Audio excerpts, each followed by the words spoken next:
Hold on to your toques and Tim Hortons, folks. Canada's gone and done it. They're slapping tolls on American truckers heading to Alaska. It's enough to make a bald eagle molt. You see those massive rigs hauling goods through the Great White North?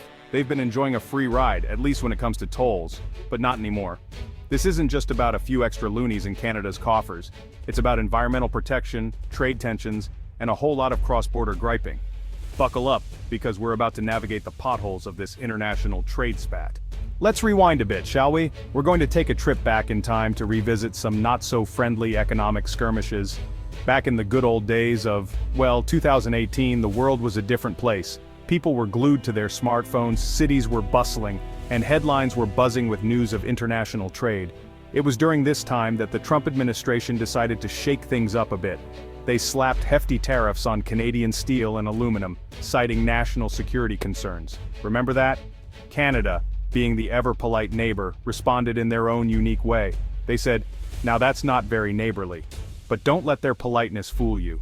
In a move that surprised many, Canada retaliated by imposing tariffs on a range of American goods. Items like ketchup, bourbon, and even some household products were targeted. Ouch, indeed. What followed was nothing short of a full-blown trade war. Tariffs were flying back and forth faster than a hockey puck at a Stanley Cup final. The economic landscape was tense, and businesses on both sides of the border felt the impact. Eventually, the dust began to settle. Negotiations took place, and some agreements were reached. But the scars of those tariff tussles remained. The trade tensions didn't just vanish overnight. Today, those tensions are still simmering beneath the surface, much like a pot of poutine left on the stove for too long. The trade relationship between the US and Canada remains complex, with both sides keeping a watchful eye on each other. As we move forward, it's crucial to remember these past skirmishes. They serve as a reminder of how interconnected our economies are and how quickly things can escalate. The hope is that future negotiations will be more amicable, fostering a stronger and more cooperative relationship. For now, we watch and wait, hoping that the lessons learned from those tariff tussles will guide us towards a more stable and prosperous future. After all, good neighbors should always strive to get along, eh? Now let's talk about British Columbia. Beautiful province, stunning scenery, and a real stickler for environmental regulations. They've got strict rules about emissions, especially when it comes to those big rigs rumbling through. And guess what? Those rules didn't sit well with the Trump administration. They cried foul, claiming it was unfair to American truckers. It was like a game of environmental chicken, with each side refusing to budge. And you know what happens in those games? Someone usually ends up with feathers in their mouth. Eby's Eco Plan, tolls for thee, not for me. Enter David Eby, Premier of British Columbia. A man with a vision, a mission, and a plan that's stirring up quite the conversation. He's got a plan, folks. A plan that he believes will not only protect the environment but also send a strong message to our neighbors to the south. This plan is aimed at reducing the environmental impact of heavy-duty trucks that traverse the highways of British Columbia, many of which are American. His solution? Tolls. Big, fat tolls on those American trucks hauling goods through his province. These tolls are not just a minor inconvenience, they are substantial enough to make truckers think twice. It's a bold move, and one that's sure to ruffle some feathers south of the border. American truckers and businesses are already voicing their discontent, arguing that these tolls are unfair and discriminatory. Eby argues it's about environmental protection. He believes that by imposing these tolls, he can incentivize truckers to adopt more eco-friendly practices. He says the tolls will encourage truckers to use more fuel-efficient vehicles or find alternative routes that might be less harmful to the environment. It's a strategy aimed at reducing carbon emissions and preserving the natural beauty of British Columbia. But critics say it's just a cash grab, a way to punish American businesses and line British Columbia's pockets. They argue that the tolls will increase the cost of goods, which will ultimately be passed on to consumers. Truck drivers, especially those who frequently cross the border, are feeling the pinch. They argue that the tolls are an added burden on an already challenging job. Environmentalists, on the other hand, are largely supportive of Eby's plan. They see it as a necessary step to combat climate change and reduce pollution. The debate rages on in the political arena, with strong opinions on both sides. Some see Eby as a visionary leader taking bold steps to protect the environment, while others view him as a politician using environmental concerns as a cover for economic gain. Only time will tell if Eby's toll plan will achieve its intended goals, or if it will face insurmountable opposition.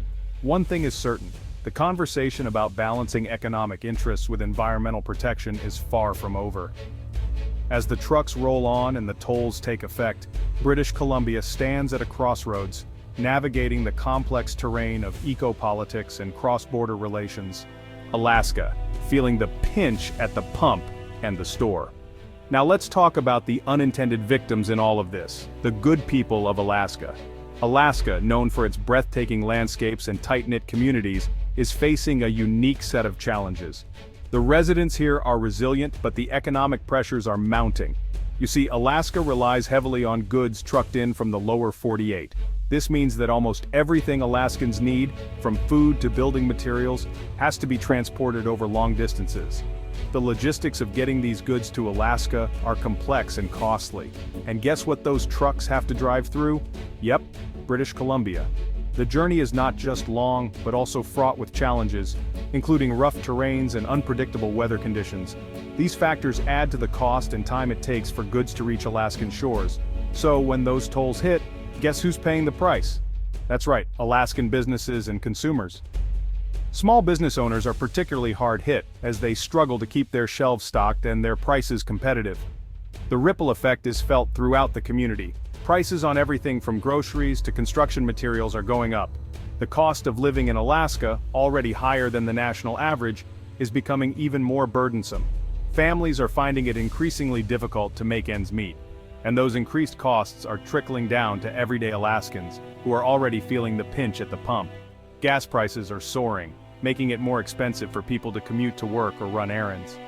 Families are having to make tough choices, cutting back on non-essential expenses and tightening their budgets.